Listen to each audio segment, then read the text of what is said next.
my name is Paige Parks, and I'm a senior at Saraland High School.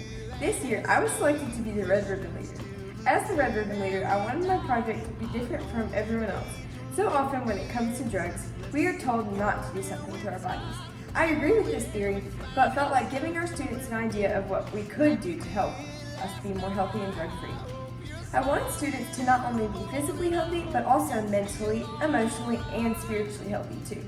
During school, I set up a table right outside the cafeteria with a poster on the wall saying, "Loving the whole you."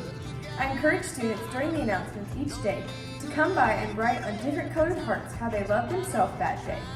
Each day was focused on 4 different categories of ways we can love ourselves, mentally, emotionally, spiritually, or physically. I used the phrases loving your heart, your soul, your mind, and your body. Each focus had a different colored heart to go along with the area of emphasis.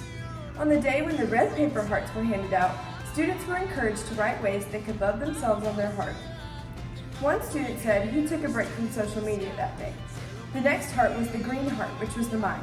We gave students examples of how they could love their mind from reading a book, listening to a podcast, or going for a walk to clear their mind. My goal was for students to think about how they could care for themselves. The next heart was their soul, the yellow paper heart.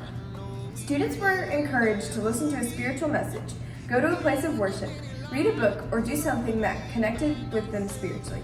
On the last day, which focused on the body, we asked students to think of ways to make themselves physically stronger, from going to the gym, going for a run, taking a yoga class, or eating a healthy meal.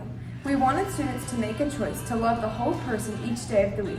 All week long, I was so encouraged to see students thinking of healthy, appropriate ways to take time needed for themselves. I think we all needed it. Sticking with the theme provided by the Drug Education Council, I wanted to focus on the healthcare workers who meant so much to me. So I decided to give gift bags to all the 17 Saraland City School nurses. Our nurses do so much for us, and especially with recovering from COVID, they have put in more hours than most. So I thought that we should show some appreciation for these amazing women. With the help of local vendors, I created 17 bags of goodies for each of the nurses in our school.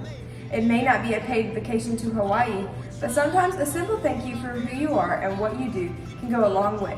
But I couldn't have served each day at lunch without the help of my friends Emily Buxton, Kirsten Joyner, and Angelina Tran. I would also like to give a big thanks to Mr. Harrison for allowing me to spread the motto of loving the whole you around the school. Thank you. Thank you, Miss Z and Miss Crane. Thank you for your support and encouragement in this process as well. I'd like to give a special thanks to generous businesses who helped donate to these nurses. They are Mocha's Coffee House, Azteca's Mexican Restaurant, Bienville Bites Food Tour, and Whataburger of Saraland. Thank you all so much. Without all the help and support from everyone, I would not have been able to complete this project. So again, thank you. Life is hard, and taking care of yourself is important. If you don't take the time to focus on your own needs, you will never be fully equipped to serve and care for the needs of others. So keep on loving the whole you.